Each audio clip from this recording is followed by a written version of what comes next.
Hello, good evening, everyone. Welcome to episode 2, the second month of Transruptic, where we are transforming and disrupting the state of entrepreneurship. I am your host, Stephen Jackson, CEO, Chief Example Officer of Transruptic, and with me is my fantastic, amazing, highly intelligent, super smart co-host, Natalie. Tell them what's up.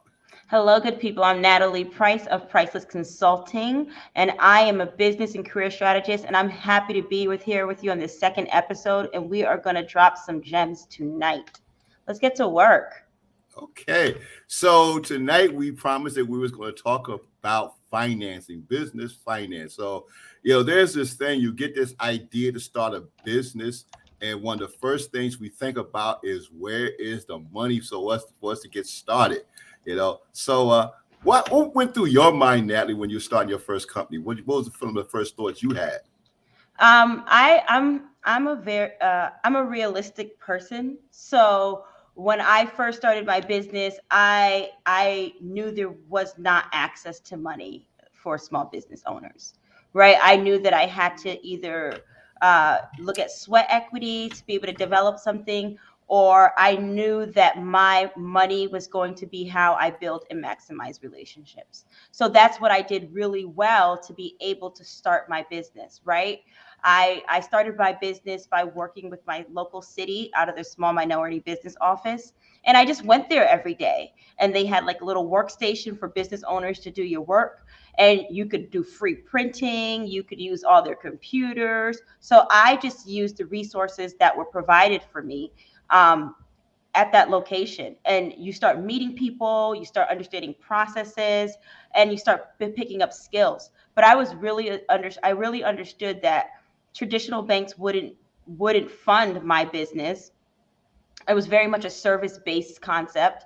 I didn't really have a product that I was, so I understood the realities of it, and I didn't have a family bank. That's interesting because I had no concept of going out there and getting other monies to start my company. I thought I was going to be self-funding. I didn't even think about banks lending money. I mean, when I started my first company, I just knew really not. I just knew I wanted to start a company, and I had an idea. Well, I had an idea because I watched 2 other guys fail at the same concept, and it was I got a better way of doing this. So for me, it took me going through. Good evening. It took me going through the workshop business opportunities and learning everything that needed to be done. But like you, I invested my own money, sweat equity, and was able to build the company. And I finally did get a business loan. I did get a business loan several years later, a couple of years later, but that wasn't for a startup. That was for growth. And the reason we're going to talk about this subject of business financing is because it is one of those stopgaps that hold us back from really growing large companies. There's a meme that goes out there that talks about the garages where Apple began, where Microsoft began, and what they don't tell you about those garages was that those garages was connected to houses that was able to get second mortgages. So, there's been a bit of systemic racism that prevented our ancestors from purchasing homes to build generational wealth. Because that's the number one way of passing on wealth from one family member to the next is through home ownership. Home ownership builds in value. You can borrow from it. You can deed it and leave it to your children. Your children can borrow from it as well and that's generational wealth. So we didn't have that. So we don't have it's difficult for us to, for many in the Black communities who raise $100,000 from friends and family to start a business. So that means that we're starting smaller companies or we're starting smaller in scale. But we want to help you prepare to utilize and understand finance because Mr. Smiley, and there's a meme that's been going around about the difference between financial literacy and religion. I just want to quickly touch on it. So Kurt, throw that meme up there. Let's kick it off this way. So there's this meme saying, I wish Black parents push financial literacy as much as they push religion. Now, I'm not going to say that parents will push religion more than literacy. I'm not going to get into that debate. But I have to say is that it's kind of difficult for Black parents to push financial literacy if they don't know financial literacy.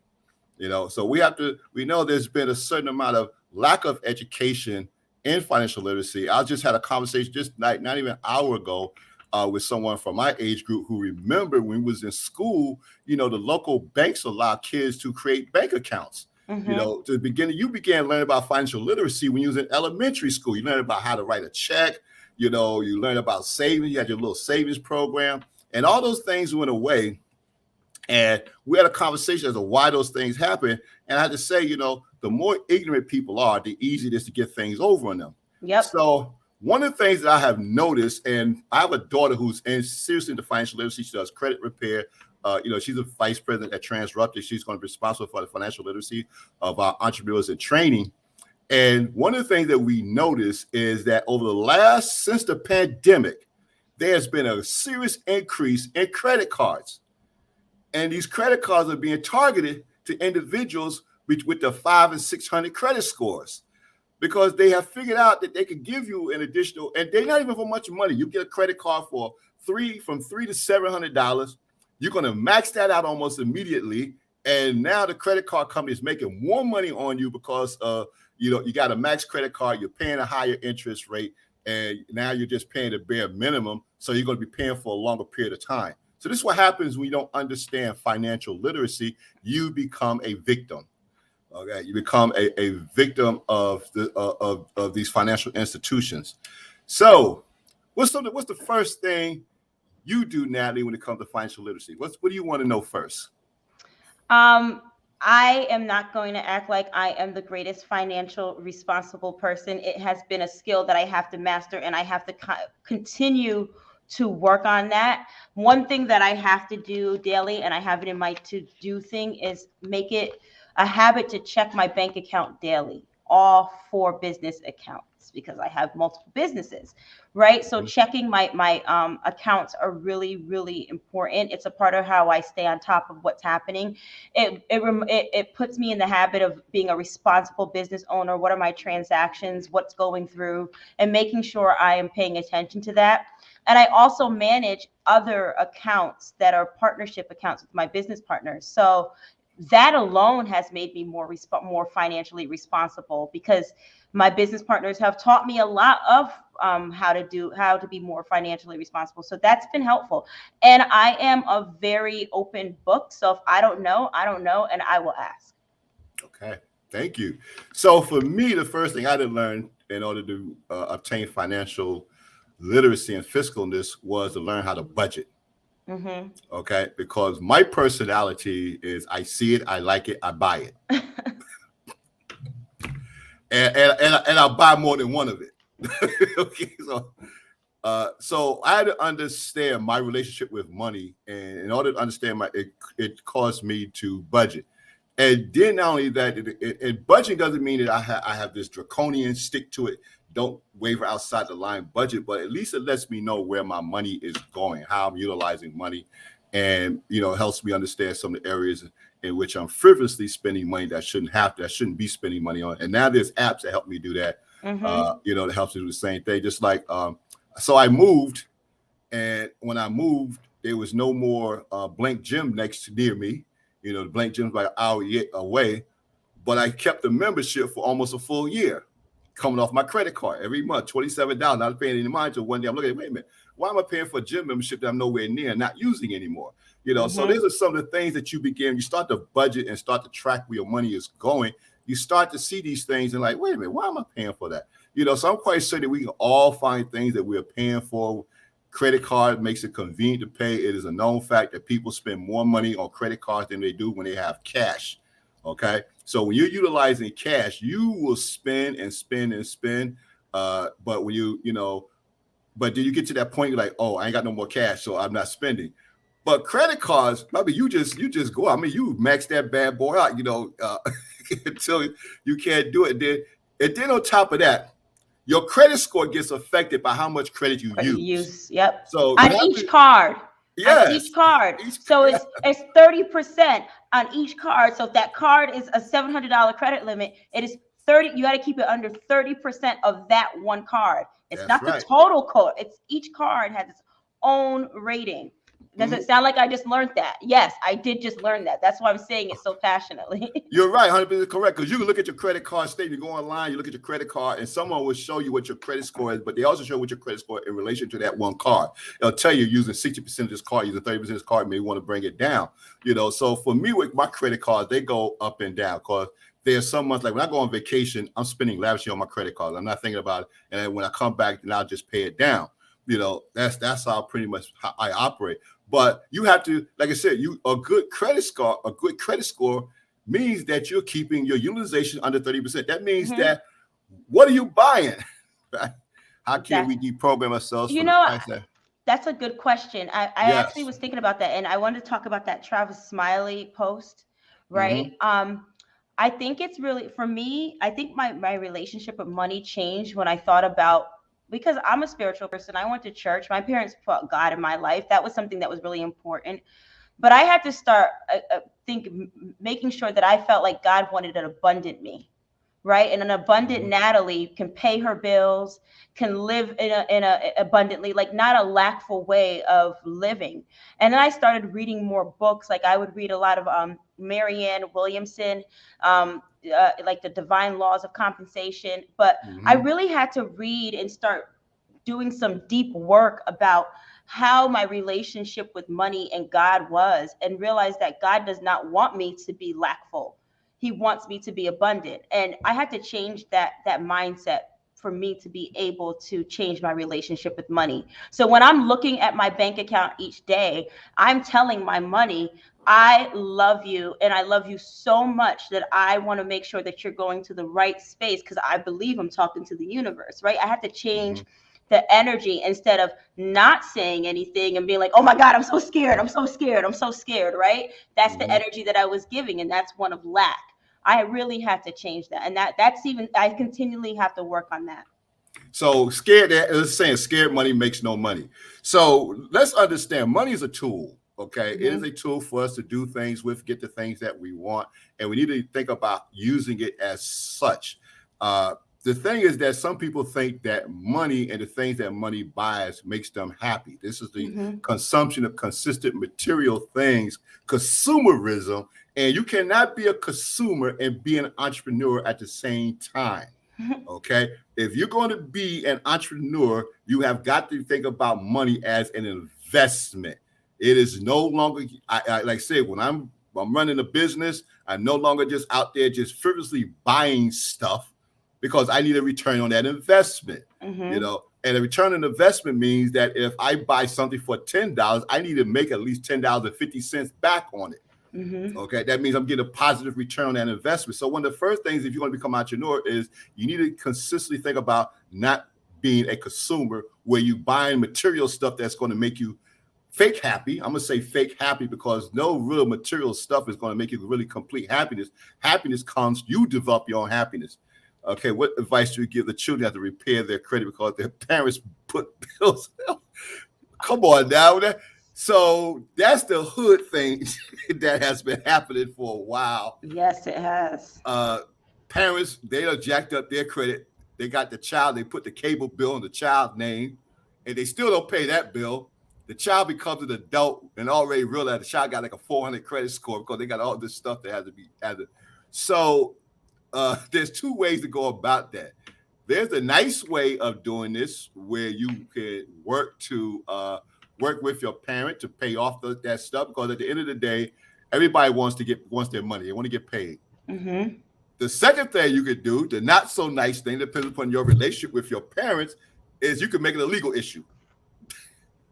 A legal issue means that the parent did some fraudulent stuff, and there's some consequence that has to be paid by that. I mean, but the number one way of fixing credit is you got to pay the bills. You got to come up to some agreement, work something out with the creditors. And it's always a lot easier to contact the creditors first. Through this whole COVID-19, every credit card website had a posting on their website saying, if you're having problems, talk to us so that we can work something out. So with parents who out there, you know who you are. Stop putting stuff in your children's name. Now, a good practice, though, is to put your child on as a signer on your credit card and pay that bill consistently, allow them to build Build their their credit. credits. Yes, now that's a good thing to do. Get a credit card, put it in, give them a card, put it in their name, and pay that bill consistently. You know, put some small payments on, but keep paying them consistently ahead of time. As I learned from my daughter, she said a very good practice is to pay your credit card bill 2 times a month. Like say say you want to pay $100, don't pay the $100 all at once. Pay 50 and pay 50. It comes in as 2 payments, and it really boosts your credit score. So I have one daughter in my family. I have 5 daughters. I have one daughter who has perfect credit score. I mean, she got an 850. She don't play. All my daughters do have good credit score. They have good credit. But, you know, I have one, she don't play. She got student loans and everything else as well. But she's very serious about how she manages her credit. I mean, she owns a co-op and everything else, you know. But financial literacy has to be taught. And if you don't know, there's a lot of information out there to go and begin to learn. But let's get back to entrepreneurs going to get into business. So money, one of the first things you want to start to do if you're getting ready to build a business, right, is there's some things you need to have in your foundation. Number one tool should be in your foundation is life insurance. I have that. Life insurance is not about burial money. Okay, your grandparents might have been taught that, but yes, you're right. No advice. No. Thank you for the disclaimer because I want to know what coming back to what Steven said. Get it, but don't get it. But get it. Okay. Thank you. That's why it's great to have a producer. Thank you, Curtis. But life insurance is an investment tool, ladies and gentlemen. Universal life insurance, whole life insurance. Walt Disney used the money in his whole life policy to begin Disney Studios. Okay. So life insurance is not about just burial. It is an investment tool. And it is one of the best investment tools because unlike your 401k, like you're building money up in your 401k plan. But if you use that money before age 65, before you retire, there's an automatic 10% penalty that's going to get assessed on that when you take that money out. And then you're going to have some other penalties on your tax return as well. Now, you borrow money from your whole life policy, when you borrow money from your universal life policy, you don't have to pay that back, and you're not getting penalized for utilizing that money. So if you have a $200,000 life insurance policy and you borrow $50,000, the face value of your life insurance policy would be $150,000 if you pass away and don't pay any of the money back. That's all. But the cash value, you get to use that. So it's important if you're going to think about how you're going to use money as an investment tool. First thing you need to have is insurance. Matter of fact, you can't really invest in stocks, bonds if you don't have insurance first. That's the first thing any financial planner is going to ask. Do you have life insurance? If you don't, they're going to say we're going to get that first, and then we can talk about all these other type of investments. Then a Roth IRA. Great. Maxing that out. I think you could do up to 2,700. I don't know. Put the disclaimer up, but there's a certain amount that you can max out each year. So that's right. That's the first. Like a lot of people want to invest in different stocks and everything, and unless you plan on maxing out that Roth IRA, I would suggest that you just stick with that because it's earning something instead of stocks are a long-term gain like real estate. Yes, it is. I mean, I have stock. I even own cannabis stock as well. We know we're going to have a show on that soon. But the stocks I own is for long term. I'm not a day trader. I'm not playing the up and down market. I looked at like the last couple of days because of the unrest in Ukraine and stuff. Yeah, there's been some there's been some up and downs in the stocks that I have. But I don't pay that any too much of any mind. So you got life insurance. Get what else you need. You're gonna need some disability insurance. I wouldn't say you need that right away, but it is something that you're going to have to consider utilizing because if you're up there running a business and you are doing 99% of the work in your business and you get hurt, unless you got that Aflac duck bring you a check, you're doomed, because if you can't do the work, you can't fulfill your customers' orders, then you may find yourself not in business. So the foundation first, before you want to become a business owner, is what you should be considering is having a foundation and start to understand how finances work, okay? Because 9 times out of 10, you're going to be utilizing your money and maybe some close friends and relatives' money to fund your business. That's what we call bootstrapping, okay? Break even, so bootstrapping means that you're utilizing not everybody else's money, but most of your own sweat equity and the funds that's near to you to build your business. All right, starting a business from scratch and building it up with minimum outside investment. That's the bootstrapping way. Now, the good news about that is that you don't have to owe a lot of people, pay a lot of people back, and you won't have a lot of investors who are going to be taking portions of your business. That's one side of it. The other downside is you may not have enough capital to really do what you need to do. So you may find yourself starting smaller and growing, as opposed to, if you had the difference with starting with $10,000 worth, the difference with starting with $250,000 is really what you do with the money. Okay. So here's a good thing to know. Most successful businesses that are doing over $1 million a year was started with $10,000 or less. So let's get away from how much, when you think you need a lot of money to start a successful business, that's a myth. There's a young lady out there that a lot of women know because they wear her merchandise. Yes, so enough money to start. So there's a young lady out there, I think y'all know her. She has a company called Spanx, which is $1 billion business. And she started that company with less than 10 grand. She started with about $5,000, actually. Okay. And she turned it into $1 billion brand just by selling y'all some material to wrap around yourselves to make you look slimmer. So it's not about how much money you have or access to. It's about how you use resources around you and use the money intelligently that you have. So if you're using money intelligently and look for return on investment versus spending, you're going to utilize money a lot differently. There's also other ways, and we talk about that when we're doing our entrepreneur workshops. We talk about how to barter. So when I started my first company, I joined a bartering association, and I bartered for the services that I need, and other companies, bartered with me for the services and products and stuff that they needed as well. So that allowed me to get things like my first stationery for my first company. I bartered for it. What resources are out here for beginners? So Shayla, there are thousands of resources out here for people who are first looking to start a business. I mean, just about every major city right now is running for is KP. So the good thing about it, if you're a woman entering a business, there's so many resources. By every college, every university is doing some sort of entrepreneurial program. There are many organizations out there now that are making Black women a priority and starting companies. So it's really, you can just Google Black women business resources. You probably come up with a few hundred ones. I'm quite sure there's some in your area. If you'd like to stay in touch, we won't be starting our first cohort until June of this year. So Transruptic will be starting their first business cohort, but it won't be until June.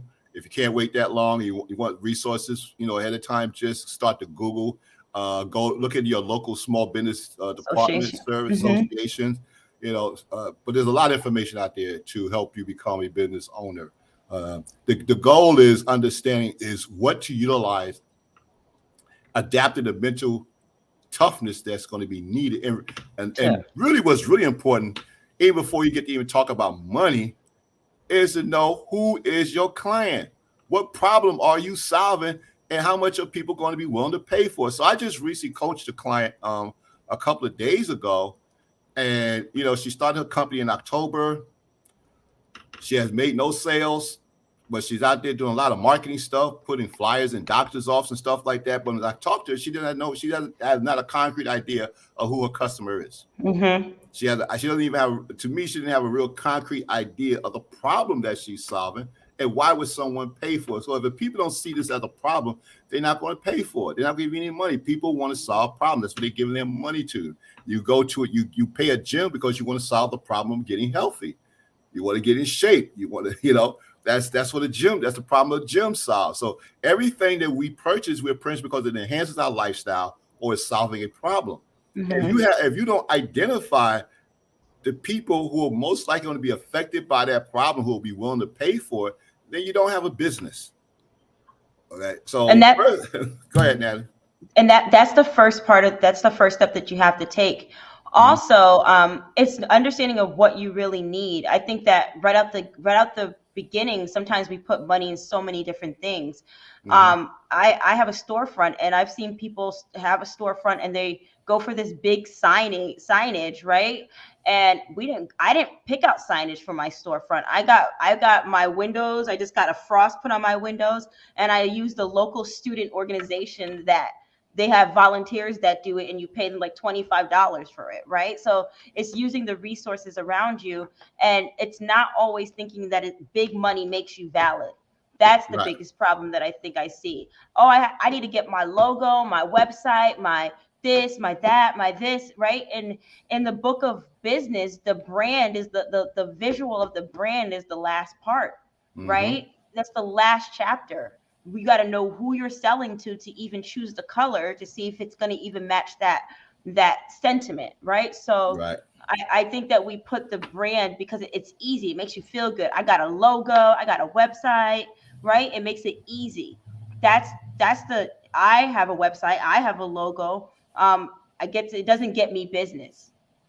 Correct. Solving that problem. It's interesting that you said that because a guy Kawasaki, he has a book out called Startup 2.0, and he asked him the question. He said, what's more important, business plans or getting customers? He said, forget the business plan, get customers. Good customers. He said, if you can solve their problems, go out there and focus on and that's what bootstrapping is all about. Bootstrapping your business is all about focusing on the customer because they're the ones that's going to build your business, your brand, everything else. So they're the ones that's going to be able to pour the money into your organization that you can reinvest and build your company where you're not out there spending months looking for someone to give you money to start your business.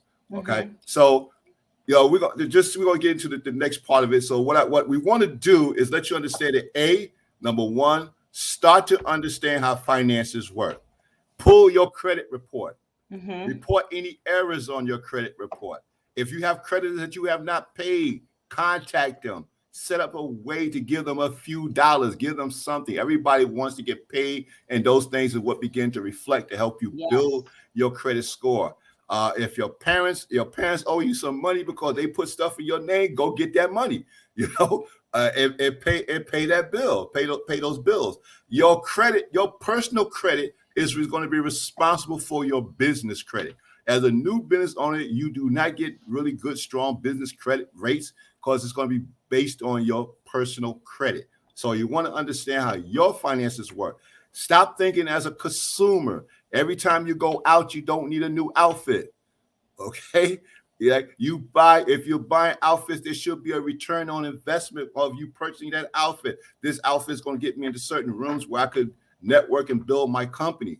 Okay, thinking of thinking as a investor, a business investor, an entrepreneur means that you're just not frivolously spending money. Now, I'm not saying don't have a good time, don't treat yourself. Those are all the things why we work hard. Is enjoy life. But there's a lot of times when we're just being a consumer, buying stuff to materialistically make us feel better. Mm-hmm.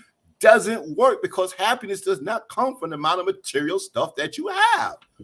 Okay, true happiness comes from you deciding to be happy with what you have, not sitting there worrying about what the next person got better. I got a PS4, somebody got a PS5. Now Mm-hmm. I got to go put more. I got to go in deeper credit card debt to get a PS5. No, that's not happiness. Okay, I still got a PS4. It works for. I mean, I don't even play it anymore hardly. I'm more of an Xbox person, myself. Right. Using financing in business right now, you should be looking into life insurance. Okay, not Mm-hmm. just term life insurance, but if you are like under the age of 50, you should be definitely investing in whole life or universal life insurance policy. We can put some additional monies away, right? That the government will not tax, regardless of how you utilize it. And what I like about universal life insurance is that there's no limits to what you could dump into that policy. You can put $20,000 into a universal life policy. The government can't say anything about it. As Mm-hmm. opposed, what you can't do with a 401k or Roth or whatever else. So start to use the tools of it. And that's just the main tool. I mean, there's other tools like guaranteed insurance contracts. The insurance industry has some very powerful investment tools. Start to utilize those tools to start to build that type of financial literacy, right? Give you that foundation of having a good sense of money available to you that you can utilize as opposed to running out there and getting grant. And the last thing I want to, yes, I like Xbox. That's right. The last thing, this is Head Nerds in Charge. I am an OG original geek. Make no mistake about it. So I am on gaming platforms. And the last thing that I want to touch on in dealing with financial literacy is take your time. Don't rush things. Okay. Building a business is a time-consuming process. I see people out there, they're rushing. They don't get a sale for a week or two, and they're already panicking. They're ready to pour more money. They're ready to chase another shiny object. That's not the way to do it. To develop a good plan, develop good customers. And for those of you who are going to go down the route of crowdfunding, so I got to touch on that before we move on. Got to talk about crowdfunding. So I enjoy crowdfunding when done right. There's been some great Kickstarter campaigns out there, and then there's been a lot of Kickstarter campaigns that just don't measure up. So a good Kickstarter campaign, there's actually a good book, and I'm gonna actually put it up in the chat room later on for everyone. I do have a book that's been written by a professional crowdfunder who has raised about $14 million in Kickstarter campaigns. You got to have a good story to tell when you are raising, and you got to have a good product and offer people some really tangible assets to actually put money into the campaign. But what I notice is that too often Kickstarter campaigns are shooting for too little. Okay. I just looked at a website. These guys, they came up with this new unique type of water bottle, right? And they're only looking to raise $18,000.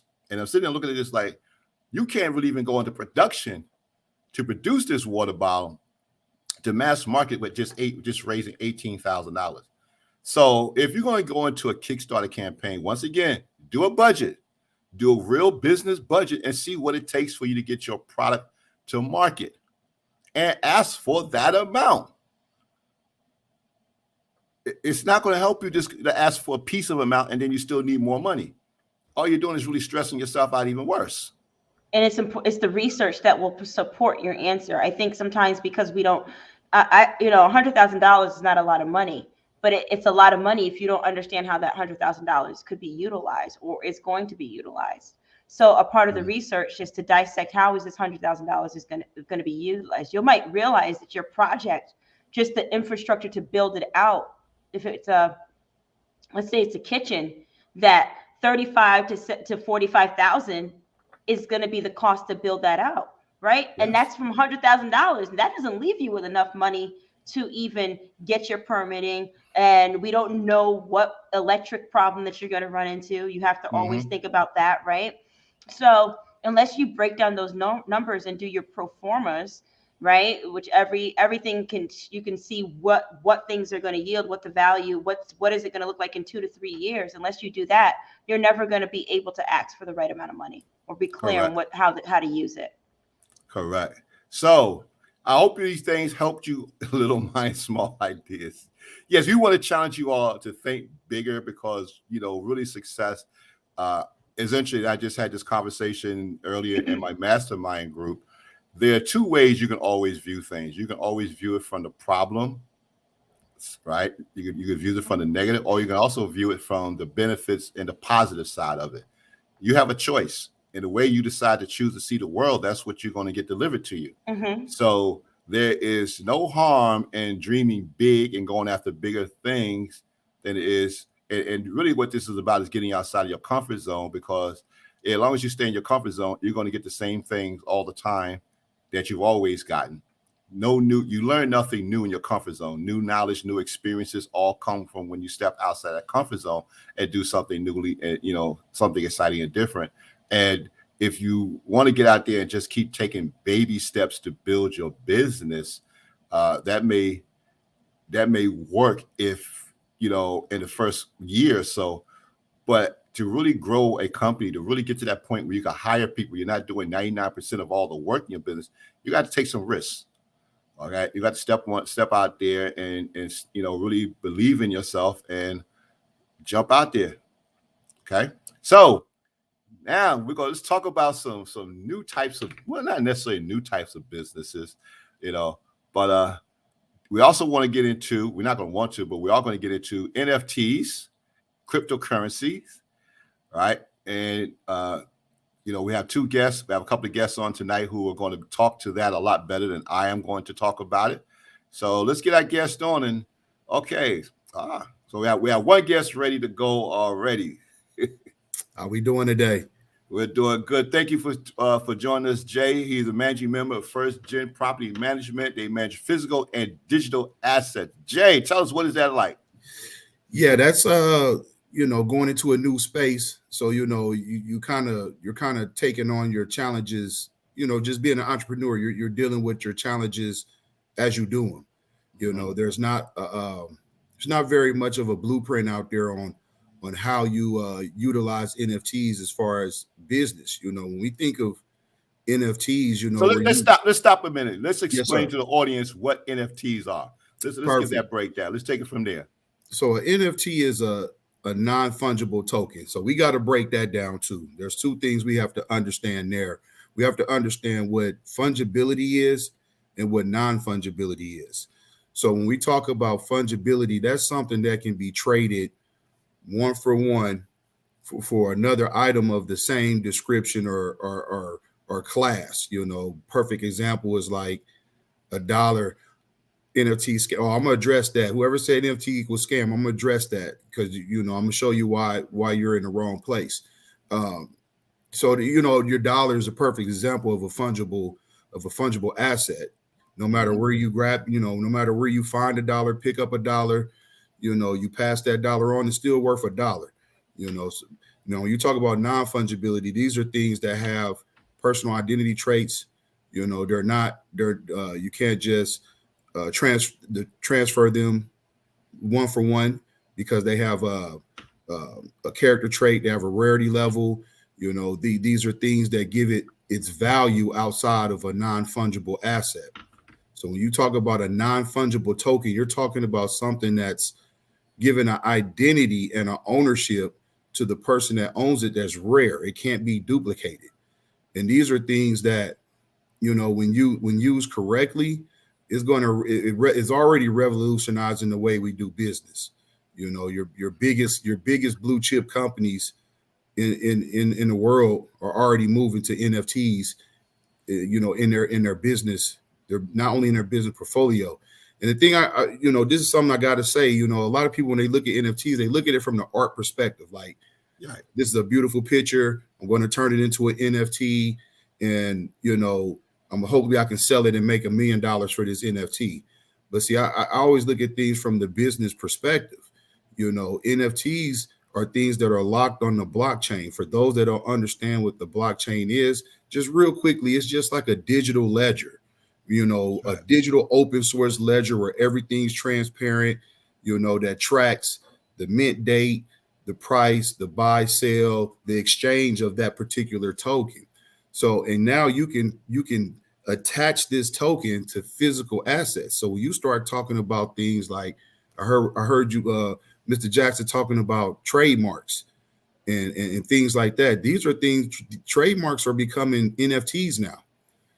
People are turning their trademarks, their brand logos. These are all things that are being turned into NFTs because you can't duplicate it. I've had people tell me numerous times that, well, why can't I just screenshot your picture and turn it into an NFT myself? Well, you can, but you can't sell it.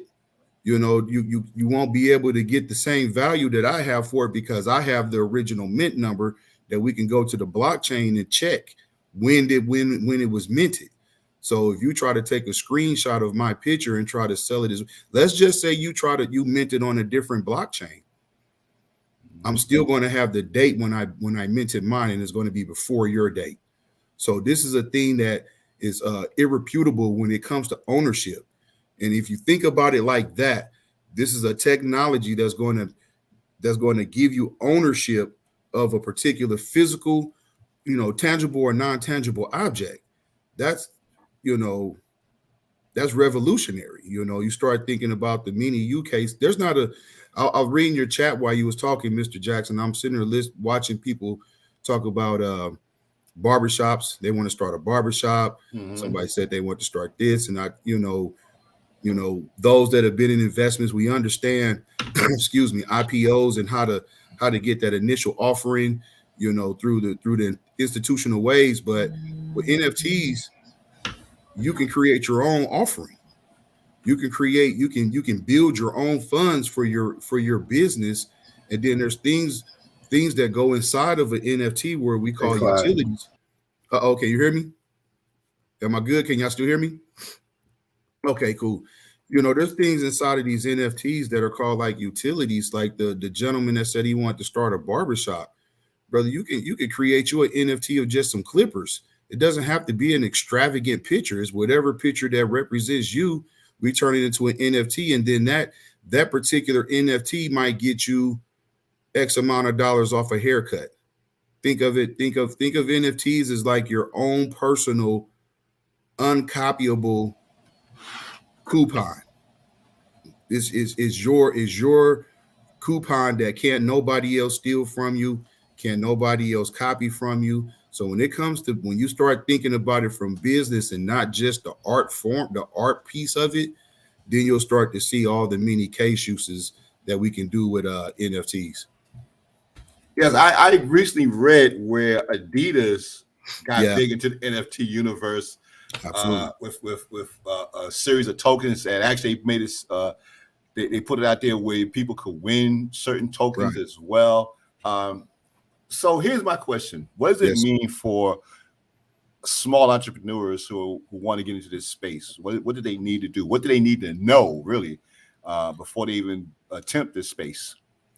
Well, they're going to need to know about, they're going to need to know, have some basic understanding of what an NFT is. They're going to need to know basic understanding of the blockchain, so they understand that their content can't be duplicated. See, this is what is so important about NFTs. NFTs is all about ownership, and we're talking about assets, and we're talking about creating, gathering more assets. We want to make sure we're the ones that's getting the correct ownership of our content, of our name, image, and likeness. And that's what NFTs does. There's literally not. So let me ask an interrupting question. Yeah. So you basically, so we could create an NFT of Natalie, right? Yes. And we could sell it. But how much money do you think we can get for an NFT of Natalie? I mean, how valuable is her? Well, it depends on, Natalie's brand. There's more. Thank you. Yeah. That's the key word. There we go. Natalie's brand. I think the other thing too is for people to be really clear. I think that to understand NFTs and understanding blockchain is you have to understand the next movement of web.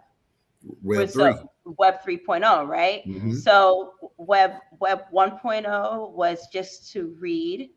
Web 2.0 was to read and be able to write in it, right? And now, so Web 3.0 would be to read, write, and own, and decentralizing networks, right? So that's the movement that we're starting to see, the decentralizing of big conglomerates, of ownership of internet rights. And people, and one thing that you're going to start seeing people do is becoming, I forgot the terminology, but it's like you're earning credits as you are spending time to build the content that is going to be decentralized across Web 3.0. So that's the extent of my knowledge.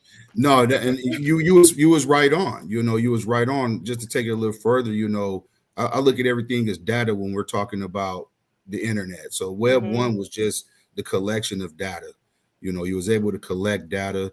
I was fortunate enough to have an Apple IIc in my home in 1982, I think, so I had a Tandy TSR 80. Okay, yeah. So I got to play around. I got to play around with the PC world and immerse myself in it.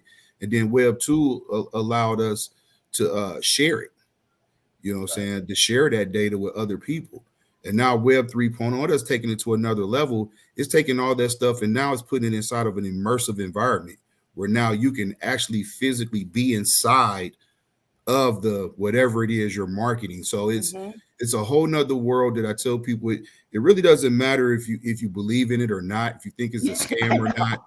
It doesn't matter because that's where we're going. Microsoft just spent $80 billion dollars, or excuse me, $80 million to Activision, to buy them so they can go to the metaverse. JP Morgan Zuckerberg lost $500 million just to merge metaverse, right? Right. So just so that it would work for him, right? He's hiring like crazy, right, for metaverse. So I don't think it's fake, right? I see it with your Oculus behind you. Oh yeah. I got it all though. I got Oculus, AR goggles, because I know where we're going. Define one. I was real big into decentralized finance, into the decentralized staking programs and providing liquidity and getting passive incomes. And when I started seeing our major institutional banks moving into NFTs, buying NFTs, providing utilities for these NFTs, and so you can what they call stake them and get you kind of like a dividend for owning that NFT. That's when I knew. I was like, okay, when the financial institutions start moving into these areas, they're trying to move in quick and snatch up as big a blocks of this space as they can. So once again, we're left out. Ultimately that's it. If we miss on this wave of tech, of innovation, it's done. Yeah. This is it. It's gonna be impossible for you to catch up because everything's going that way. But I'm hearing the opposite. One of the things I am hearing is that this wave is where most Black people have been stepping up, especially those. Cryptocurrency. We consistently seen larger numbers of people who are getting to understand blockchain technology and getting involved in the different cryptocurrency products. And we're seeing the same thing. I know Curtis got a screenshot back there. There's a new metaverse that was created by a group of African Americans that I'm familiar with called Ethereum, and they already got several old school rap artists and stuff who are buying properties in this digital world. So we got Paris Smith from EPMD, Angie Stone. They're sitting there right now. I think they get ready to open up Detroit, but they got Manhattan is opened up. So I think. If I'm correct, you got, if I'm correct, Angie Stone opened up a recording studio and a club in a digital universe already. Then there's Upland. Upland has been also, creating digital blocks around the country. I've been playing around with Upland now, but I have a question because we had a conversation in one of my mastermind groups. Do you see NFT and cryptocurrency as generational wealth building technology? Absolutely, 100%. Please explain. I'll just say cryptocurrency saved me.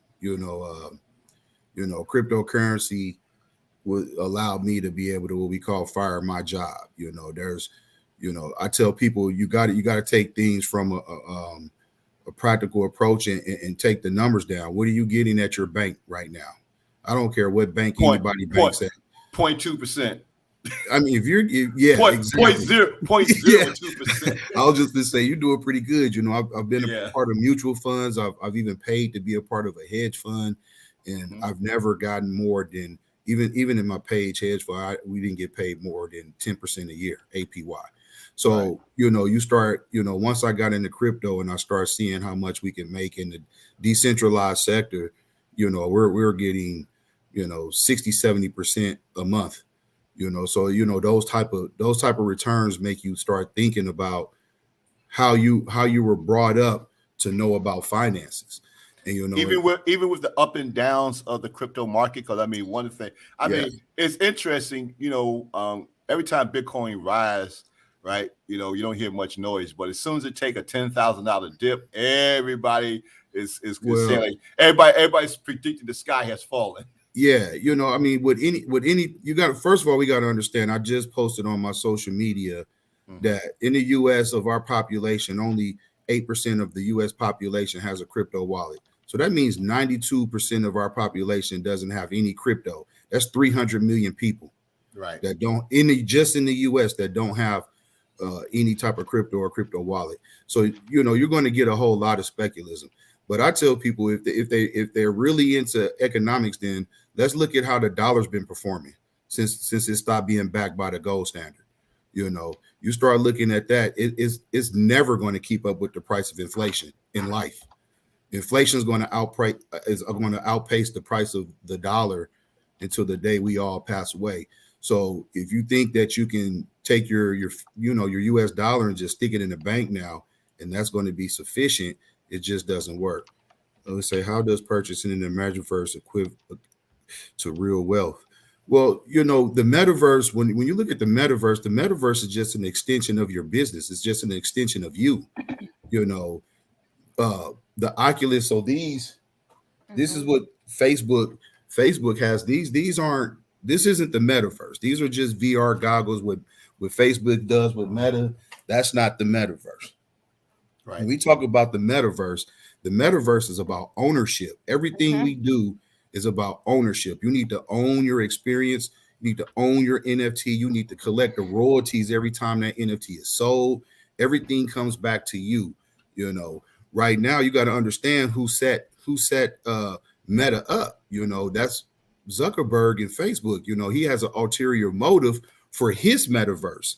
That's his metaverse. It's to get us all in there and everybody and collect everybody's data.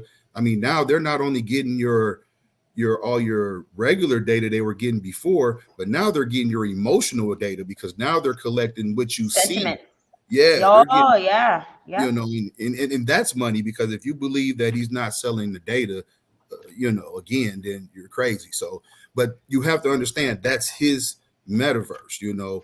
Angie Stone and them, they have their metaverse. I'm rocking with Mr. Jackson, I'm rocking with a project with Kurt to do something for HNIC to take HNIC to the metaverse. We're going to have their things put up inside of an immersive environment where you could go in there, see all these artists. See, this is why I enjoy NFTs, because NFTs is going to bring power back to those that create content that would never in life be noticed and seen before. So now we're going to have some artists in Philly that nobody in the world is ever going to notice. They're going to see that NFT up in this gallery, this HNIC gallery, and they're going to be able to walk through there from their home, click on it, and if they like it, they're going to purchase it. Art is subjective. Only the people that like it are going to buy it. So, this is what NFTs does. It just brings back. I don't want to digress too much, but this is one thing I've been real big on because I'm around a lot of youth basketball players. So I've been real big on them about ever since they came out with the whole name, image, and likeness so they could get paid. Right. And I'm telling them, I'm like, listen, create your own NFT. So if University XYZ wants you to come there for whatever, all they got to do is buy your NFT now. And now you can avoid these boosters and start getting in trouble. And, they wait until you get to the league and now they want to come after you for your money because they bought you a Porsche back in the day. This legitimizes business because it keeps everything transparent. Everything's right there on the blockchain. It shifts wealth. It's really it's a shift. It's the shift of wealth. With the metaverse, we already see it happening where it's like one password. All your friends are here. You own what you're doing, right? Because you can log in. Just think how many places you can log in with your Gmail account, right? Right. That one access login. Or Facebook, now I can access Facebook, Instagram, WhatsApp off of one dashboard, right? That wasn't a mistake. That was intentional, right? So I think we may not realize it, but Web 3.0 is happening more than we think. It's taking place. So we're here. Yeah.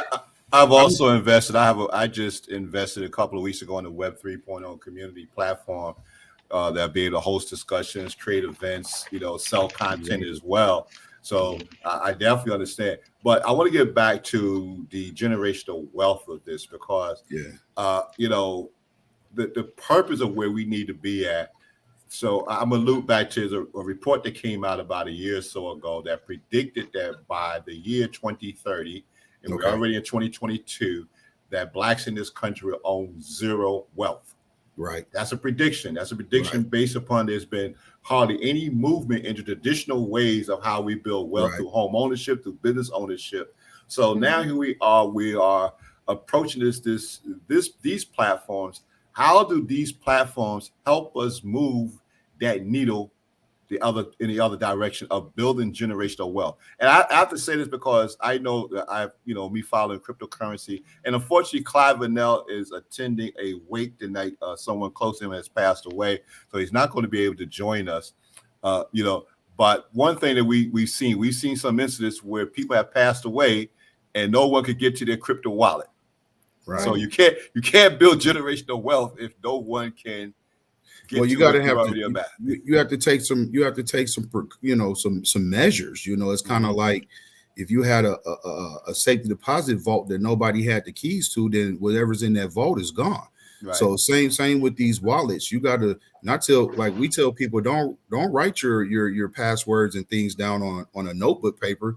You need to put that on a couple of different flash drives, in one at granny house and one at your mama house, and keep one yourself, because anything can happen if you just put it on a notebook tablet, get waterlogged and now you can't remember it.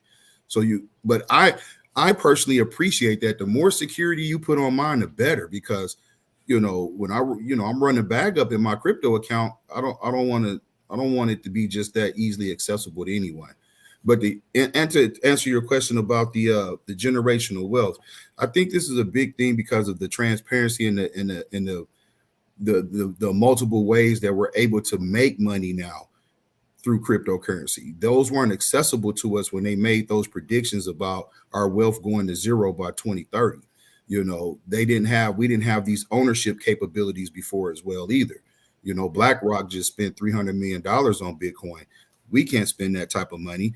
But if we understand supply and demand, all you need is just a little bit of Bitcoin and you're going to already outpace whatever saving mechanisms you've been using, okay. And then you start thinking about your home ownership. There's already communities in San Francisco, communities in Colorado, like cul-de-sacs that have like 6-7 houses in them. They're all bought and purchased through NFTs. You know what I'm saying? So this stuff is already reaching different sectors of our everyday life. It's moving into the legal sectors where these are starting to become legally binding contracts because they're transparent. So I think the only thing that's going to hold us back generational wise is just the lack of education. I was going to say that. So that's what I think is going to be the biggest threat. Yeah. I think that we're going to see a big gap in wealth within the Black community, right? There'll be like really, really people that really got it. They jumped on the bandwagon. They had the right partnerships around them. And no matter what nobody says, there's a lot of the time there's somebody that doesn't look like us that we can tap into. Right. And if you don't have that or know how to maneuver around that, it changes things for you. Right. Yeah. And unfortunately, sometimes we're not the most giving and graceful with each other to be able to say, let's pull each other up and work together. That's not an attitude I have, but we have to acknowledge the reality of the situation. Right. So I think sometimes it is the education. The reason why I felt it was really important for me to learn about NFTs is NFTs and cryptocurrency. And what made me, when Stephen mentioned this is because, I work with a lot of small business owners. Some of them are developing some really cool tech things like online, right? And I need to be in a position that if an investor said to them, I want to do 3 million, 2.5 in cash, and I want to do the other 5,000 in cryptocurrency. I need to be able to say that's a good deal or be able to have a conversation around that with the realities that, so there's just different ways that we can develop that wealth, right? Yeah. But wealth is not just one generation, and that's the trick. Right. And another thing too, when we talk about the volatility of crypto, again, when we understand, especially Bitcoin that has a finite supply, nobody that's purchased Bitcoin since probably since 2020 is losing. They're not down. There are people that have more money than them.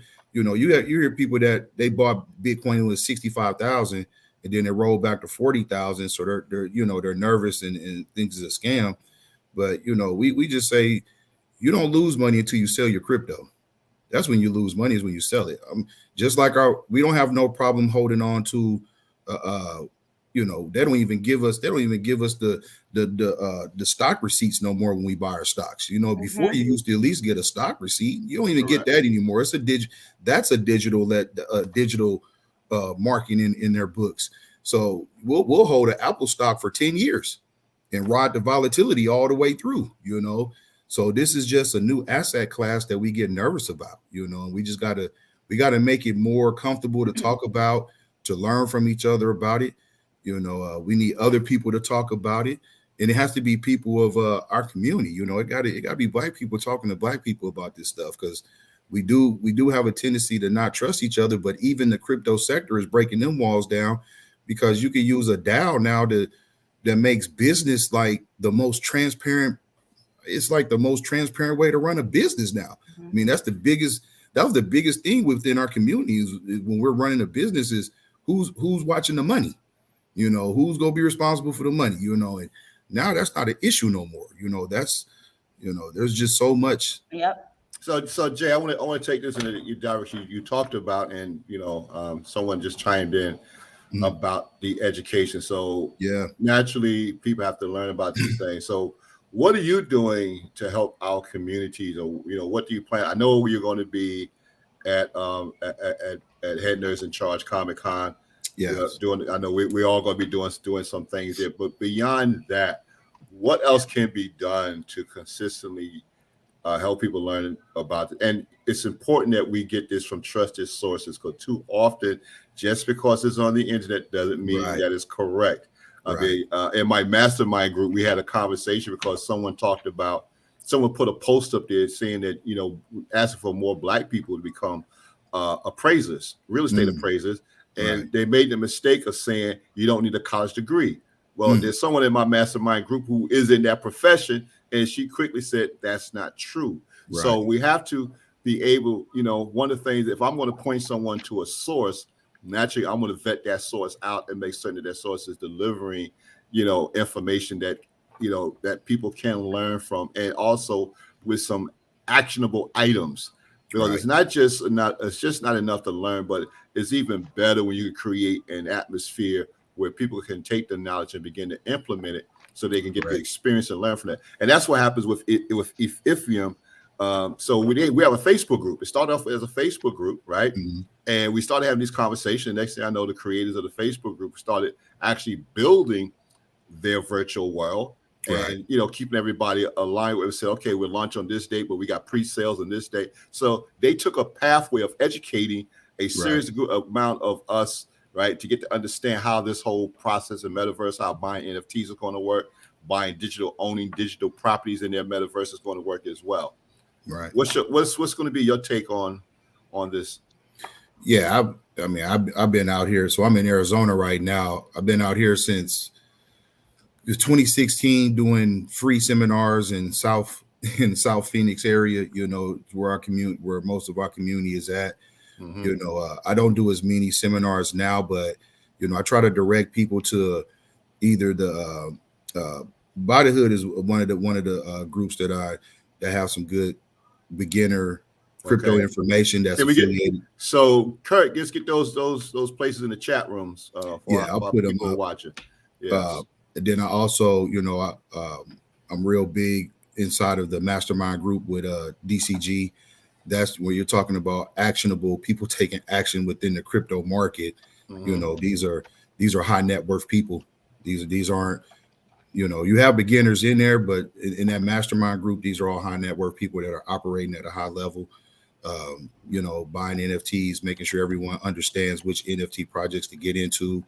At the beginner level, they're showing you which tokens to get into. If you're just a long-term investor, or if you're a trader like myself who trades these coins every day, they're going to show you, give you the techniques and the power to be able to do that.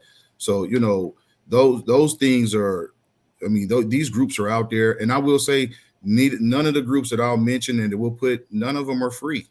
And that's another thing we have to understand within our community. Like we have to pay for this. We have to pay for relevant information we have to pay for. I mean, We I have to paid. start investing in ourselves. We have to believe You that have to. you invest in assets, right? When you You have. want your house value to increase, what do? You improve it, you fix Yeah. it, right? So you Right. have to look at yourself as a house, and the way that I'm going to be able to improve my value is that I'm going to educate myself. You got to put the time in, and that time might be you got to be in class 3 hours a week, and then you got 5 hours of work on top of that, right? Right. And Right. that's, to me, there's a work ethic, that there's a difference, right? Mhm. And then we're going to have to just understand that, yes, we live in America, and there's just going to be systematic differences, and there's just Right. going to be it's going to be a different approach that we have to move forward, right? But Absolutely. we can't live in this thing that we think that we should get things for free. I think It's it's not going to work. dangerous. It's not going to work. You know, there. I Mhm. mean, I'm not a coder, so there's things I might have visions on what I want to do for a particular business to help, you know, increase their brand in the Web3 area. So I have to reach out to developers, multiple developers, to find out, you know, if they can facilitate the needs that I need to get this project done. And that a lot of time that that's not us. I'm not talking to someone that looks like me. You know what I'm saying? So Mhm. they could be from India or Pakistan. I Well, mean, wait. I got to introduce you to some people because I work please, with a team. I work with a team of 15 programs, and that we all brothers. I love it. And you be surprised some of the projects we worked on. I mean, I got lifetime access to a number of programs just because we all worked on them. So there are I would love honest. to be in there. Once again, that's a narrative that gets told out there that it's not necessarily true. I mean, So on the grand scale, I mean, yeah, it's dope that you got that. You found that, you know what I'm saying? But you know, I'm out there right now, and it's difficult to find okay. people that look like me that's coders that can code this together to put this Web3 project together. I would love to be able to sit down and work with you guys and just and see how we can, you know, provide value for each other and get it out there, because I've never been in that. I've never been in that environment, man. And I would love to be in that environment. Is it? Ever since I came out of City College, I mean, I graduated with four of us. Yeah. Four of us came out at the same time, you know, as programmers, and you know, we met through other black engineering groups, Love and it. we just been working together, sheesh, for more than 20 years together. We've Man, been doing projects and stuff, and I love so there's, like I said, they're out there. They may not, you know, we may not be. Well, I mean, we're not advertising ourselves because, like, we don't, like, me as a programmer. I run, you know, I've been building companies, so I don't advertise myself as a programmer. you. Right. Okay, so I'm not out there taking programming jobs unless it comes through my network. Right. You got, so when someone in our network has said, Right. okay, hey, I got a contract, I need you guys help on, then we come together. But you're not going to ever find me on Fiverr or any of these other sites. Yeah. Right. Yeah, no, I definitely, you know, I'm definitely not there. You know, I'm usually on GitHub. I'm in communities where they're at, but you know, I think that's the main reason why I ran over here to Rush with HNIC. I was like, listen here, man, somebody got to put our culture on the blockchain and keep it preserved. You know, True. So they just, in the chat, we just shared a link to a really good, it was woman, mostly NFTs and cryptocurrency. I watched this whole panel. There was very few people that looked like me on it, but it was good information. I pulled, and everything that I've been able to talk about was me understanding this. I understood it. It was clear. It was clear to me, right? I just didn't have the money to do anything with it right now. Listen, right, but I understood it. I understood it, right? And that this was what made me realize that if I'm going to be coaching and advising and working with small business owners that look like me, then I have to give them the best, have to understand what money really looks like, and that doesn't always come in the form of actual cash right away. Yeah, you know, it's one thing that I had to learn from my own personal growth was, you know, the more strangers that I talked to, the more connections I started to make. And, you know, a lot of those strangers were people that I did that don't necessarily look like me or come from the same upbringing. And, you know, that led to just conversations about learning about different individuals. So when you're talking about innovation, you got to be, you know, I'm trying to open myself up to receive that information from the most relevant of places. I really don't care where you live at, because the information I'm bringing it back to my community. So, Mhm. that's where I'm at with it. But we have to be on board with it. We have to talk about it.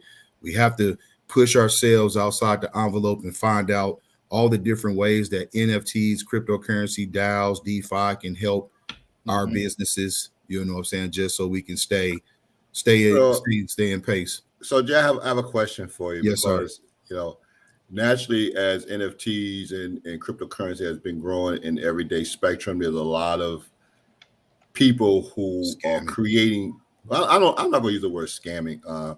There are a lot of people who are sitting there attempting to sell knowledge on how to get into the industry, right? Yeah. I mean, that stuff floods my Gmail box every day. Right. How to flip NFTs in 5 easy Right. steps, NFTs for dummies, all this other stuff. Yeah. So, what can be done? Right. What can we do? And it's myself with my company Transruptic Teaching Entrepreneurship. It's HNIC. Right. Who's creating a platform. To put this information out. What can we all do together to produce some, this type of knowledge base to give people where to go, steps to take. These just the Right. beginning steps. Like we talked about the foundation. You got your life insurance policy. You've been making Right. some whatever small investments. You may not want to be a per se business owner with your money, but you may want to take your money in and say, hey, I'd rather go down this NFT road because it looks like Right. it doesn't take a lot of, it's not going to take the type of startup cost to launch a traditional business. But Right. however, they're going to need some sort of, we need to be able to say, what can we structure, put in front of them so that they're not wasting money, because it hurts when you have put money out there, Right. and and your expectations is not met. Okay, that's a painful feel, and that's when the word scam comes out. Right. And the reason I won't use the word scam because not everybody was looking to rip off. Sometimes if you unprepared, Right. and you go out there and you spend some money on something, you don't get what you expected because you was Right. unprepared and your expectations was out of line. Mhm. But you're not going to take personal responsibility for your shortcoming. You Right. rather blame the person who you got it from, and then it became a scam. Because Very anything, correct. anytime we are unsatisfied with something that we have purchased, we blame the seller. Yes. That's human nature. Human nature. Yeah. So I'm not gonna get into that. It's But you're scamming. right. Yeah. You're right. You'll get out. There's a lot of projects. First of all, this isn't new. Before we got into NFTs and things like that, I was, I had a large platform that was, teaching the community how to trade options, Right. how to option trade in the markets. You had those people out there then. Let me show you how to make $1 million in 2 days with options. You know what I'm saying? I mean, those content creators. They write a book and they sell the book. Yeah. I mean, we can't stop those individuals that want to, possibly take advantage of a situation. When innovation comes, an underbelly. I mean, those same people are doing things with the US dollar as well. So I think what we have to do is we got to start moving the mass majority of our communities. Everybody on Transruptic needs to be inside of some social media, some social platform, maybe Discord, maybe Facebook, something where everybody's there. So that way you can control the spam content, you can control frivolous conversations, you can control the content that's being presented to, your community. And then, from there, you can start implementing the education of NFTs and how NFTs could benefit them in their business. And that's the best way to go about it. Further, Facebook is just a tool to me. I've been consistently building my own platforms for all of those, for holding those type of conversations. And yes, Discord is cool, but once again, I don't own anything on Discord, so it's it's not going to be where I'm going to control. So we got the platform. I mean, I could build a platform overnight to host almost anything. Overnight is stretching it. I mean, Well, I get what you're saying. Yeah, but no, that's it though. Like when you talk about ownership, owning your, your freedom of speech, on what you're going to say. That's huge. So, having your own platform it's not being monitored, and they're not telling you can't talk about this, Right. is major, So yeah. So I do want us to we got some time left. I do want us to really now just talk about how we're going to help. What do people need to do who are listening to this program? What are some of the steps they need to take in order to get ramped up to maybe consider NFT? And you talked about the value of NFT being the value of your brand, which is kind of important. So if you're so once again, if you don't know how to brand yourself, Right. an NFT is not going to do you much good. It's not. Yeah, you're jumping ahead. You want. Right. So and that's the reason why I don't do. I create. Stephen Jackson created an NFT. It's a token, but what is that token really be worth, and how much could I trade it? Could I sell it for whatever the case may be? You compare my NFT to Biz. I don't say not Biz, but another recording artist. Naturally, actually Stephen Jackson, the ex basketball player who's doing the podcast, his NFT would probably be more valuable than mine. Guaranteed. Yeah. So talk about where do we go? Step one, what should we be doing to set the foundation, and then step 2 and 3. At least let's get to first 3 steps. All right. The very first step we have to do is we have to create a community. We have to create the community. If we already have the community, they need to be funneled in somewhere. May it be a decentralized platform or whatever. We need to get our community all in one place. Step 2 is we come with the educational content. We're not slow people. We put the information there. They're going to pick it up. We'll guide them through it. They'll understand the use cases.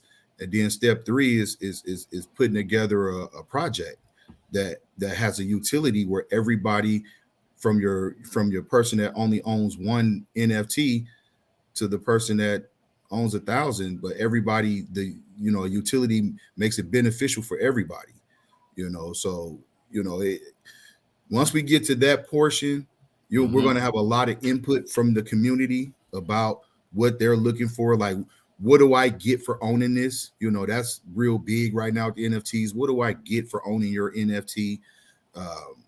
So we'll be able to break that down. But the very first thing we got to do is we got to build the community and funnel them all into one place. Okay, so it's kind of like you, myself, and Kurt create a community. Yes, sir. So that's step number 1. We're going to create a community. We're going to invite people into this community, and we're going to educate people in this community. Yes, sir. And then from there, we can build everything else out that needs to be done.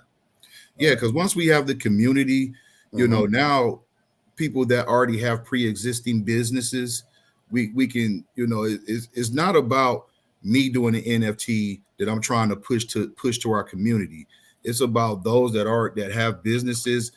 We're trying to get them out there more, because it's going to help them with marketing, branding. It's also going to help them with the longevity of the royalties tied into that NFT. So we want to help these businesses get set up so that they're positioned for the wave that we're going. And then as it grows, as the community grows, we might have a community NFT, and then people that. I'm just throwing this out there, but someone that wants to become a part of that educational circle has to purchase that NFT, and the funds from that NFT goes back to the group for continued growth and things like that.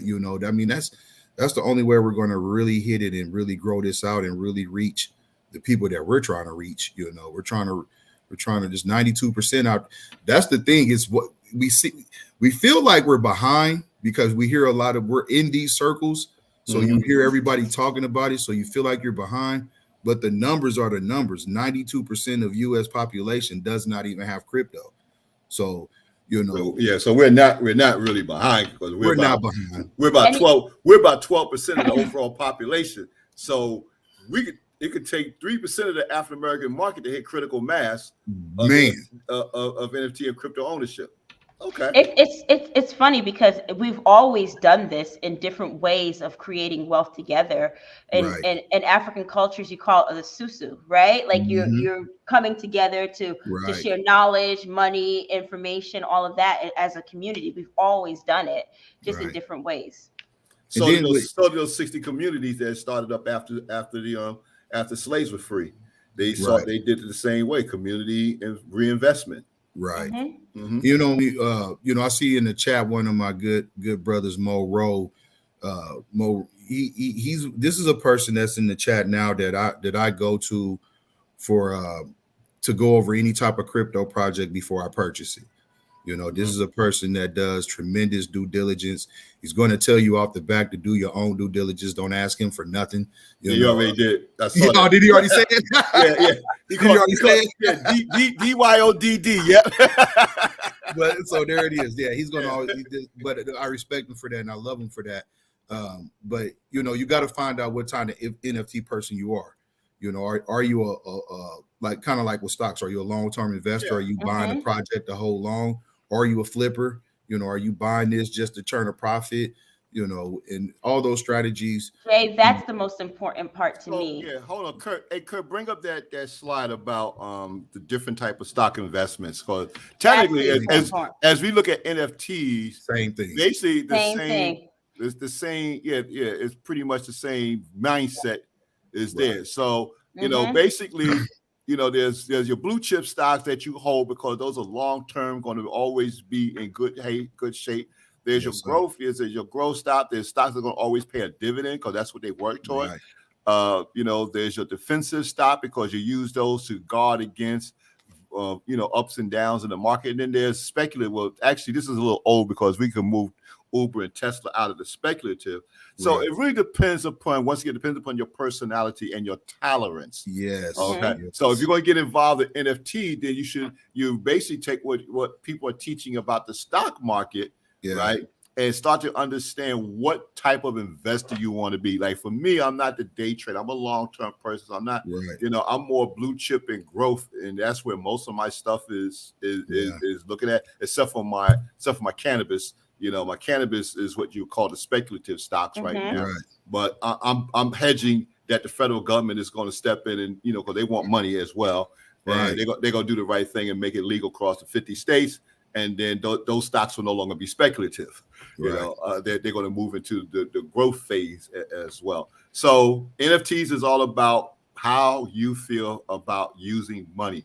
Are you looking to build wealth for a long term where you're not concerned about the day-to-day things that happen in the country or in the world? Or are you looking to turn over money and flip and trade at a faster rate?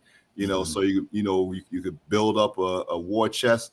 And basically, what you're saying is that we're going to be approaching NFTs with a similar mindset, correct?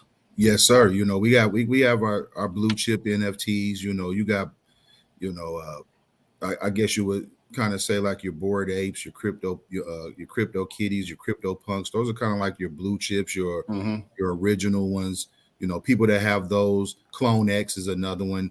They're holding those forever for the long run. You got growth ones that are growing, like Micah Johnson's with his Aku chapters. Those are growth ones. Pretty much every NFT is a dividend. You can stake almost all NFTs to get some type of residual income from them. See, that's something people don't understand. I mean, just to be able to buy NFT, stake it, and get a passive return from it, there's not very many people out here that were investing in anything that was giving them a consistent passive return inside of the stock market, And unless it was being cheated. Right. But I think to the point, I think Bernie Madoff gave some great dividends. That Bernie Madoff begs to differ. But I also think it always goes back to our people and learning and understanding this. Right. And we don't always have the money to be able to risk, right? So you have to know, what are you willing to risk, especially if you get into EFTs and crypto, because you can't get that back.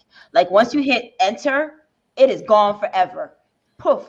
But done, I want to say something to that. And this is where we have to where we can have opportunity to come together. Facts.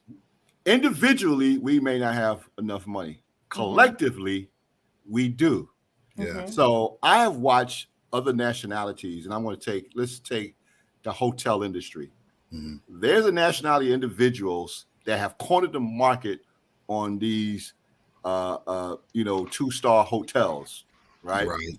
And what they've done is that they would live together in, 6 in a 1-bedroom apartment, whatever the case may be, pull their money together, buy one hotel, then they all move into that one hotel, and they all serve. And I learned about that because I was staying at I missed my flight in Houston one year. I was flying out, and I stayed at like the Econo Lodge by the hotel, and like the 12-year-old kid was checking me in.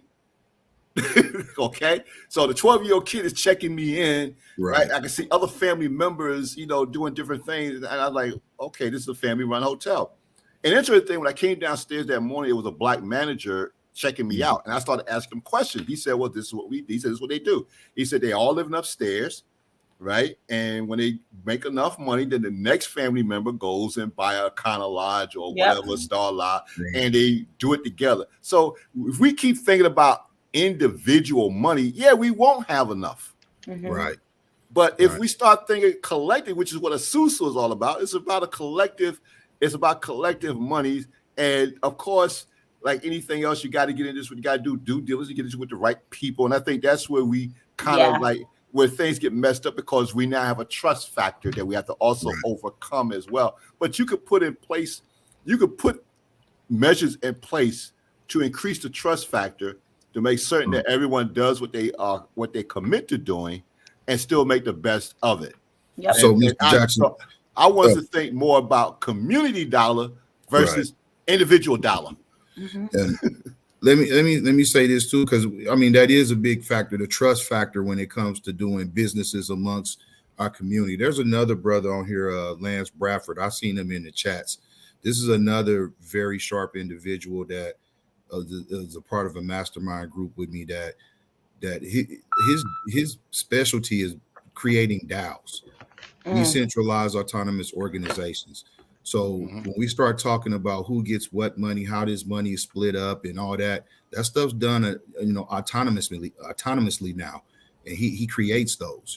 So for me, it's all about bringing people together. I don't create DAOs, but he does. So I partner with him for my clients that want to set up their business as a DAO. I reach out to him and be like, this brother does that. Right, Mr. Jackson, you got a plethora of resources. I can't wait to bring with the few resources I have over there to intertwine with your resources. So that's how we get things done. Correct. And I'm all about utilizing resources. I'm all about us working together because we're stronger together. I'm one person, but when we start to call on our other brothers and sisters who are in different markets, have different skill sets, different we're much more powerful. Yeah, absolutely. And we start to move that needle the other way. Absolutely. So, any final words you want the audience to know? First of all, is your contact information in the chat? Do people people want to reach out to you? Check out your blog. Let's make sure we get your blog up in there as well. I know Kurt probably taking care of all of that. Yeah, Kurt. I just have my social media contact information. I'm Jay Johnson on everything. On everything. But if not, I'll definitely give my information to Kurt, and he'll definitely make sure that the program has it in for those that want to reach out. So that way we can make sure everyone has the information they need. I will say this before we get off, before my time is cut short. I appreciate you. We're not never cut you off like that. I'm excited to be here. I'm excited to always talk to my community about this stuff, and it's one thing I want us to know is we can't just look at this as, just because it didn't work for someone else, this is not the way to go. This is 100% the move we have to make. It's 100%. Like, if I could just be bold and blunt with everybody, like, stop it. We got to start knowing about crypto and NFTs and DeFi and DAOs. If we're going to compete at the level we're trying to compete to as this next wave comes in. Okay. Thank you. Definitely convinced me. So I really appreciate your time. This is the beginning of a relationship that we're going to continually build, because I definitely want to see more of people of color get into this. My whole thing right now is that people of color look at entrepreneurship as a career path. Okay, so Yeah. I don't want people don't just jump in NFTs because you think you're gonna turn over some quick dollars. You're Look not. at this as a career type of business that you want to operate. Look at Love it. if you're gonna understand, if you're gonna create. I understand we got a young gentleman just recently created a crypto wallet. Young African American, I think it's worth about $8 million right now. You know, this is what we want you to do. So you don't always have to be in the industry itself. You could be a supplier to that industry Right. and still create a viable business. If you look at business as a career path, not just a one-off, not just something that you just want to. I got to create my side hustle to make some extra dollars. So I'm not here talking about side hustles. Because in order for us to move the needle, in order for us to create economic empowerment, in order for us to really improve our communities, we got to build some sustainable businesses that can provide some jobs similar to what was done in these Black Wall Streets around the country in the beginning. And we already know we have within us, we're a very creative race of people. Matter of fact, we built industries, ladies and gentlemen. So I want you to understand that the cell phone industry would not exist if it was not for Black people and their love to communicate. Right. Heart transplants. Yeah. So, you know, Right. we have created industry. We have made industries, you know, where they are today. And I want us to continue to think about that. So, you know, we do have a white paper on research that we had completed. It's really about entrepreneurship as a career path for people of color. It's on the Transruptic website. I know Kurt would throw a photo up there of it and put that in the chat room as well. We're also going to be talking about, we're coming up with another research paper on actually micro businesses for young adults as a way to reduce crime and unemployment. You know, so we're talking about how we're going to create opportunities, help people create their own businesses, take their skills, their love, their talent, and just begin to work for themselves and not somebody else, but build something that's going to be sustainable, something that's going to grow. Okay. I thank you for your time. So I really appreciate this. I want everyone to, I hope you enjoyed this show. Next month, Natalie and I are going to be taking a back seat because we got a very special program. And wait a minute, I got to say this correctly. So I got to pull the tech. I was given specific instructions on what this program is going to be about. Hold on one second. I got to find the text on it. I know it is the AAA Autism Awareness and Acceptance Month. So we're going to be, my vice president of leadership development and my daughter, Tia Jackson, will be taking the helm on next month's show, interviewing people of color who are autistic, but are also entrepreneurs. Okay. Wow. So I want you to understand that we all got gifts and talents. So it doesn't matter what's going on in your life. I have she has an autistic son who was on the spectrum. I don't see him as autistic because he reminds me a lot of myself when I was a kid. I guess I'm autistic too. Who knows? But I'm definitely looking forward to this program. Hope you join us next month when we have this special AAA program. Then we're going to be back again in May. We got exciting programs for May and June lined up. Again, like I said, I apologize for Clyde Vanell not making us. He texted me he had to go to a wake, but we will be bringing Clyde back to talk about intellectual property because we do have a lot of creatives in the Head Nerds in Charge world. And one thing I want you to understand, if you don't protect it, you can't. Anyone can take it. It's one of those like protect your neck. Remember back in the day, like protect your neck. Don't be walking around with your neck opened up like that.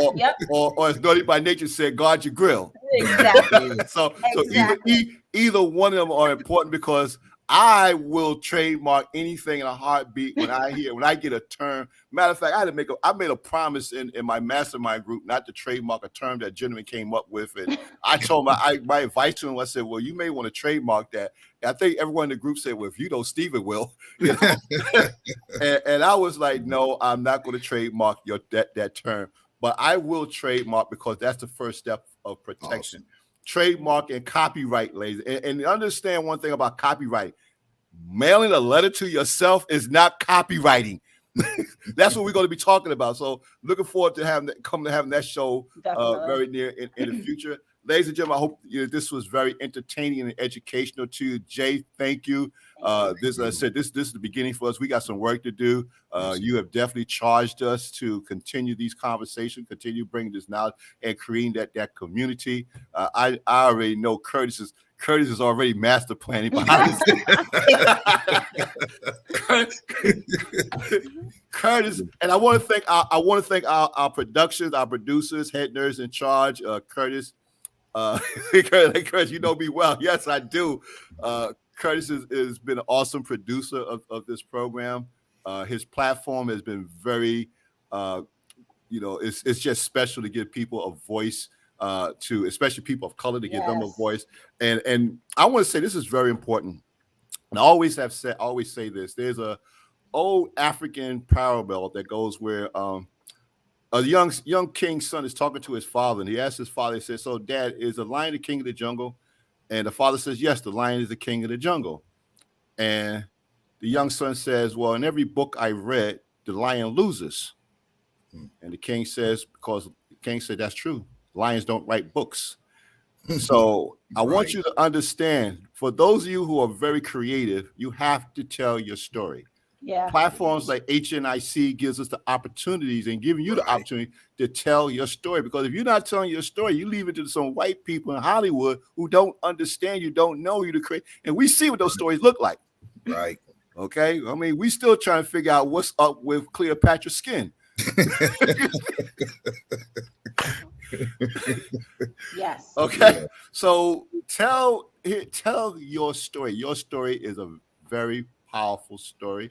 Regardless if you're going into business, just starting a business, your story matters. Is why people want to start to do business with you, get to know you. It's all about your story. Tell it often. Thank you all. Everyone, please have a great week. Natalie, wait a minute. Natalie, thank you, Natalie. You got any final words for us? I love learning about emerging markets. I love learning about what's happening and immersing ourselves in it. I think this was a very important conversation, and I'm not taking it lightly, and I'm going to continue to further educate myself and do my due diligence. As Mo said, I'm watching all Mo's comments, and I'm like, I got you. All right.